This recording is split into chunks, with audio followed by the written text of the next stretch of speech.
If you look at the WWE roster, you'll notice that almost all the wrestlers have clean-shaven bodies, including the men. There are a few reasons why wrestlers don't have any body hair. One is muscle definition. Wrestlers want to look their best, and having no hair allows their bodies and muscles to pop and stand out. Another reason wrestlers don't usually have body hair is for safety. When a wrestler has hair, they run the risk of it getting caught on something or creating a rash. One other reason wrestlers do this is to respect their opponent. Bacteria can build up in hair and create body odor, which can happen fast since wrestlers sweat so much. No one wants to be put in a headlock or another close contact move by someone who smells bad, so out of courtesy, wrestlers shave their bodies. We see WWE wrestlers carrying around the Money in the Bank briefcase often, but we rarely see what's actually inside of it. We all know that the person who wins Money in the Bank receives a contract for a WWE Championship match at any time and any place. But is that what's really in there? Well, in 2010, when The Miz was Mr. Money in the Bank, the briefcase accidentally opened. It turns out that WWE actually doesn't keep anything inside of the briefcase, not even a pretend contract. If you notice this on a WWE wrestler's body, it means they are probably taking steroids. These pimples and acne are often a side effect of steroid use. No one knows exactly why this happens, but a theory is that steroids contribute to the body's production of immune system receptors, which leads to acne breakout. Since wrestlers usually don't cover their bodies, it's very difficult to hide an acne outbreak. Around the time Jinder Mahal became WWE champion, his body had undergone a drastic change, and he looked very different compared to how he did less than a year earlier. Additionally, he started having noticeable pimples on his back, leading fans to speculate that Mahal had been using steroids. A wrestler quit WWE because he couldn't afford to work for them. While big-name wrestlers can make a lot of money, less popular wrestlers don't make nearly as much. Additionally, wrestlers have to pay for the majority of their travel expenses, like the hotel they stay at, the rental car they use, the food they eat, and more. This can get really expensive, and a wrestler named Super Crazy quit WWE because of it. Crazy lived in Mexico and was only getting paid $500 for each show he was on. Because of all the expenses and the amount he was earning, Super Crazy realized he couldn't afford to keep doing this and quit WWE. WWE championships are not what they used to be. Traditionally, WWE's title belts had snap buttons to connect them around a wrestler's body. However, more recently, WWE has switched to using Velcro. The reason is to make it faster for wrestlers to put their championship around their waist. Additionally, Velcro also makes it easier for any wrestler to wear a championship, regardless of their size. Unfortunately, the Velcro does make the titles kind of look like toy replicas and not the real deal. After winning the WWE Championship at WrestleMania 9, Hulk Hogan went to wrestle in Japan. He had the championship with him during a press conference and said this. This belt is just a toy. It's like a trinket on a Christmas tree, like an ornament. The belt that I want is the one that the great Muta has, the IWGP belt. Hogan didn't think the fans in the US would hear these comments, but about a month after disrespecting the WWE Championship, the Hulkster would lose the title to Yokozuna. Before becoming a wrestling legend, Booker T was a criminal. By age 13, Booker had lost both of his parents. He started working at a Wendy's restaurant to support himself and his siblings. Money was still an issue for Booker T, so he decided to rob the Wendy's that he worked at. He got away with it and ended up committing over 20 armed robberies at different Wendy's locations. Booker and his accomplices wore their Wendy's uniforms during the robberies, so police eventually figured out that it was someone who worked at the restaurant who was committing the robberies. Booker was arrested at the age of 22 and spent a little over a year and a half in prison. As he was leaving the prison, a police officer looked at Booker T and said, "I'll see you when you get back." Not only did Booker never go back to prison, but he also became a multi-time world champion and eventually a WWE Hall of Famer. The government once thought a WWE storyline was real.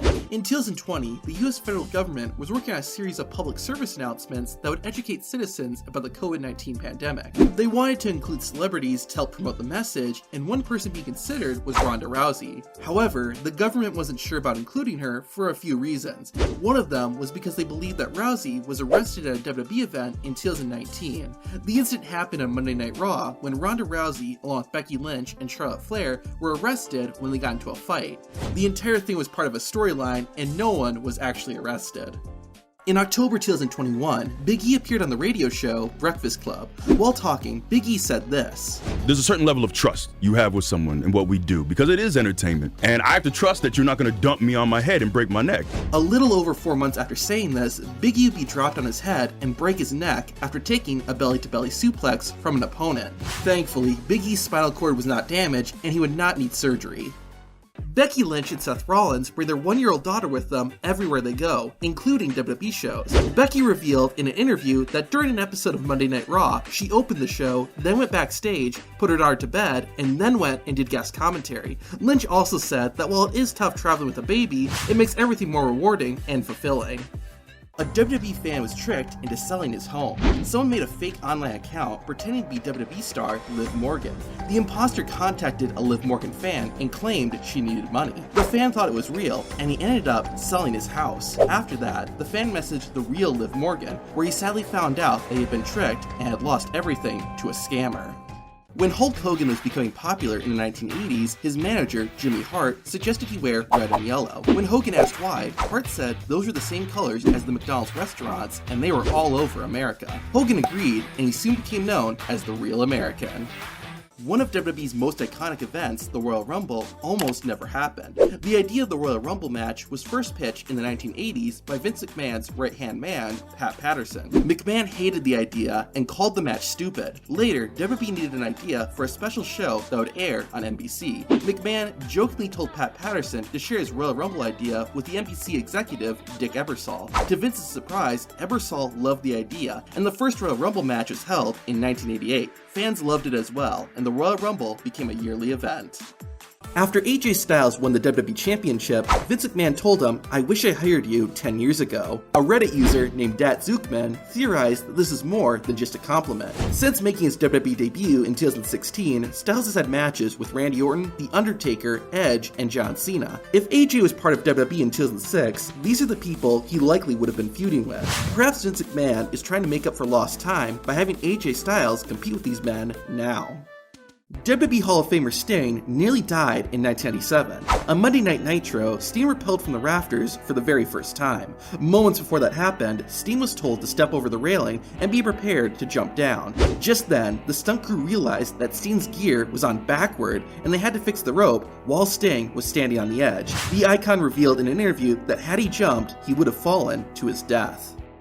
Many fans have accused Stone Cold Steve Austin of wasting beer because most of the alcohol landed everywhere but his mouth. Steve Austin had 2 reasons for why he did this. One is that he was trying to entertain people, and seeing him take a small, clean sip of beer would have been boring. The other reason is that he didn't want to become intoxicated while in the ring, since that could put himself and the wrestlers he was working with in danger.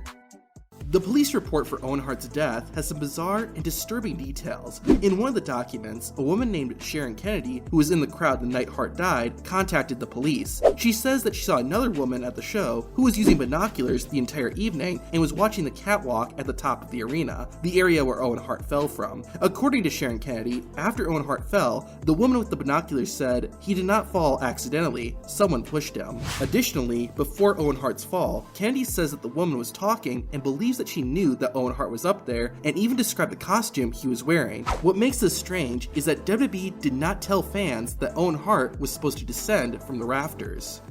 In the mid-80s, Jimmy Hart began managing Bret Hart and Jim the Anvil Neidhart, but they did not have a name for their group. Then, while wrestling at a show, the 3 men saw a kid in the audience holding a sign that said, "Jimmy Hart's Hart Foundation, next tag team champions." They all thought that was a great name, so Jimmy, Bret, and Neidhart began calling themselves the Hart Foundation. The group would have various incarnations over the years, and the Hart Foundation became one of the most legendary factions in WWE history. In 1995, Owen Hart pulled a legendary prank on Vince McMahon. At the In Your House 5 pay-per-view, Triple H fought Henry Godwinn in a hog pen match with real pigs. Before the show, the pigs were being dropped off at the arena. The person delivering the pigs was wondering where they needed to go. Owen Hart overheard this and had them put the pigs in Vince McMahon's office. When McMahon opened the door, one of the pigs came running out, and Vince instantly knew he'd been pranked by Owen. A WWE fan once tried to send Michelle McCool to prison. McCool revealed on the Wives of Wrestling podcast that while driving home one day, a police car started following her. When she arrived at her home, 3 officers were there. They asked Michelle McCool if her husband, The Undertaker, was home. Thankfully, the Phenom was home, but had just taken a shower and walked out in his towel. The police officers revealed that they had received a 911 call claiming that Michelle McCool had killed The Undertaker with a sledgehammer.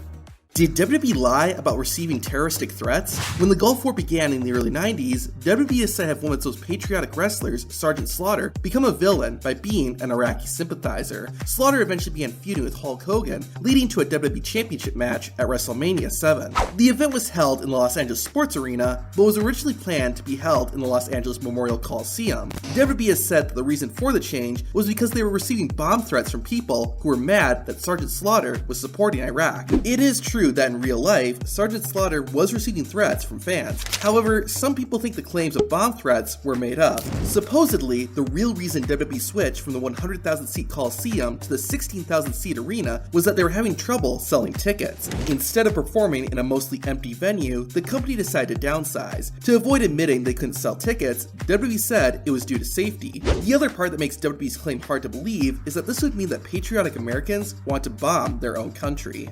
WWE almost got sued by the Olympics. When Kurt Angle made his WWE debut in 1999, his finishing move was the Olympic Slam. The actual Olympics were made aware of this and threatened to sue WWE because they owned the word Olympic. WWE complied, and Kurt Angle's Olympic Slam was renamed the Angle Slam. Before he was signed by WWE, Kane made no money as a wrestler. The amount he was getting paid to wrestle usually wouldn't even cover the gas he needed to drive to the shows he's performing at. One time, he didn't even get paid in cash. The promoter gave Kane 2 buy one get one free double cheeseburger coupons at Burger King. After he stopped wrestling full-time and took a corporate job with WWE, Triple H decided to cut his iconic blonde hair. There were a few reasons why he did this. The first was to save time, since he would have to make sure his hair was looking clean and professional every day. Another reason Triple H cut his hair was so that he'd look more corporate when he appeared on TV, since his on-screen character was also the COO of WWE. Longer hair on a man could symbolize rebelliousness, and since Triple H was now supposed to be a corporate authority figure, a shorter haircut made much more sense. Seth Rollins once got in trouble for using an ice pack. Shortly after Rollins began wrestling on WWE's main roster, he had just finished a match and put an ice pack on his neck after he got backstage. John Cena saw this and asked Rollins how many matches Seth had wrestled on the main roster, to which Rollins said 3. The reason Cena asked this is because new WWE wrestlers aren't supposed to use ice packs. Likewise, Summer Rae also got called out by Randy Orton for icing her foot when she was new. The reason newcomers aren't supposed to use ice packs is that it's believed they shouldn't need them after only wrestling WWE for a short while. How much money do WWE wrestlers get from their merchandise? Wrestlers get a 25% royalty on all their merch sales. That sounds like a lot, but that 25% is only on the profit, not the total cost. According to former WWE wrestler Ryback, he said that wrestlers usually only made about $1 on a $30 t-shirt. Additionally, if there are multiple wrestlers on a shirt or piece of merchandise, then the 25% is split among all the wrestlers evenly. However, bigger name wrestlers like Brock Lesnar can negotiate a higher percentage of merchandise sales. For less popular wrestlers, they pretty much have to accept whatever WWE offers them. WWE wrestlers hate Peacock, and this is why. Back when WWE did actual pay-per-view events, wrestlers who competed on the pay-per-view would get a percentage of the money people paid to watch the event. Additionally, when the pay-per-view events were released on DVD, wrestlers would also get a cut of the DVD sales. However, in 2014, WWE's pay-per-view events started being streamed on the WWE Network, which later became part of Peacock. Since the pay-per-view events were no longer actual pay-per-views, wrestlers didn't get a cut of the money generated by these events. John Cena credits The Rock for his success as an actor. Back in 2014, Cena was auditioning for a role in the movie Trainwreck. John Cena was nervous because he had never been through something that rigorous. The leader of the C Nation decided to give The Rock a call and asked him for advice. Rock told John Cena that the casting director chose Cena for a reason and to just be himself. Cena said that helped him calm down and allowed him to act more naturally. John Cena ended up getting the part and has had a ton of success in Hollywood. Charlotte Flair's ex-husband sued her and her father, Ric Flair. Charlotte was married to a man named Ricky Johnson from 2010 to 2013. In 2017, Charlotte and Ric Flair released an autobiography called Second Nature. Charlotte revealed that she left Ricky Johnson because he allegedly abused her. Johnson then filed a lawsuit against his ex-wife and her dad, saying that the allegations made in the book weren't true. The legal battle ended with both parties settling out of court for an undisclosed amount of money. One of the most famous WWE moments is when DX invaded a WCW show. However, it was filled with lies. Triple H said that WCW was giving away free tickets to fill their shows. WWE's camera crew even showed a sign advertising free admission. However, the WCW show had been sold out for weeks, and the free admission sign was for a different event. WCW included this in a lawsuit they filed against WWE in 1998 that was ultimately settled out of court. Shawn Michaels was paid $750,000 a year for 4 years to do basically nothing. At the 1998 Royal Rumble, Shawn Michaels injured his back and soon had to retire from wrestling. While he would make appearances on TV from time to time, Michaels was not used often in WWE. Former WWE commentator Jim Ross revealed that despite not doing much, WWE still paid HBK $750,000 a year. We paid Shawn $750,000 a year for about 4 years. Do nothing. Part of the reason was that Vince McMahon valued Shawn Michaels so highly. The other reason was to prevent Shawn from joining WWE's competitor, WCW. This ended up paying off for McMahon because, in 2002, Shawn Michaels returned to the ring. Shawn wrestled for another 8 years and had some of the greatest WWE matches of all time. If you watch just about any WWE show, it looks like they are always sold out. However, if you see videos taken by fans, you'll notice that there are sometimes a lot of empty seats. At the 2022 SummerSlam event, WWE said the attendance was 48,449, but reports say that the actual number was closer to 35,000. When they can't fill an arena, WWE will have all the fans sit in one section and only show that part on camera to give the illusion of a packed building. However, videos and pictures from fans will show how full the arena actually was. Daniel Bryan stood up for himself and almost got in trouble. Shortly after he made his WWE debut in 2010, Daniel Bryan was waiting at an airport for his flight. Ezekiel Jackson, another WWE wrestler who had been there longer than Bryan, told Daniel he was taking Daniel's seat on the plane because it was nicer than his. Normally, newcomers to WWE are supposed to give up their seats to veteran talent, but Daniel Bryan didn't. Bryan said he would have gladly given up his seat to Ezekiel Jackson, but since Jackson asked so rudely, Daniel wasn't going to. William Regal, a wrestling legend who was sitting nearby, stood up for Daniel Bryan and said to Ezekiel, "Do you even know who you're talking to? This man is like a son to me and has more talent in his little finger than you have in your entire body." Jackson walked away, and Daniel Bryan still ended up giving his seat to someone else. Two WWE wrestlers were able to beat the system in a clever way. When wrestlers get signed by WWE, the company will usually give them a unique name. One reason is so that WWE can trademark that name and give them exclusive rights over it. This is why most WWE wrestlers have to use a different name when they go to other companies. However, two former WWE wrestlers did something clever to get around this. The Ultimate Warrior and Ryback changed their legal names to their WWE names. James Bryan Helwig became Warrior, and Ryan Allen Reeves became Ryback Allen Reeves. This allowed them to use their WWE name wherever they wanted, and they could sell it on their own merchandise. Have you ever wondered why John Cena will say this? Let's go to work! Stu is the man operating the camera during John Cena's entrances, and he's worked for WWE since the 90s. In fact, Stu has worked for WWE for so long that Wade Barrett had to use a different name backstage. Wade Barrett's real name is Stu also, and to avoid confusion with Stu the cameraman, Barrett was ordered not to be called Stu backstage. WWE has some weird rules that wrestlers must follow. For example, wrestlers aren't supposed to attend shows from rival companies, even if they are going just as fans. It was revealed that WWE wrestlers weren't allowed to attend the All In show in 2018. In a very infamous incident, a wrestler got in big trouble for attending a non-WWE event. In 2008, one half of the Highlanders, Robbie McAllister, was at a TNA show. The TV crew saw him and decided to show McAllister on camera. Immediately, Robbie got calls from WWE ordering him to leave. When he returned to the hotel he was staying at, McAllister was confronted by The Undertaker and Finlay, who were mad at him and criticized Robbie for attending the rival company's show. McAllister and his tag team partner Rory would later be released from WWE a few months later. There was a WWE production glitch that made a very creepy prediction. At WrestleMania 31, Seth Rollins cashed in his Money in the Bank contract to win the WWE Championship. As he was celebrating, the logo for Survivor Series randomly flashed on the LED board. No other pay-per-view logos were shown, so this was really odd. Months later, in November 2015, Seth Rollins would sadly injure his knee during a match. Seth was forced to vacate the title, and a new champion just so happened to be crowned at Survivor Series. It's as if the flickering logo at WrestleMania was a dark foreshadowing of what was to come. A wrestler once died and still wrestled the same day. While driving to a show in Milwaukee, Wisconsin, WWE and ECW wrestler The Sandman overdosed on an opioid called Nubang, which killed him. The wrestlers that he was driving with pretended not to know him and dropped Sandman off at a nearby hospital. The medical staff shot adrenaline into Sandman's heart, which thankfully brought him back to life. The Sandman still made the show and wrestled as if he hadn't died earlier that day. Big Show and the Great Khali once got into a real fight backstage. The two giants had issues with each other for a while, but things got heated during a match in Puerto Rico.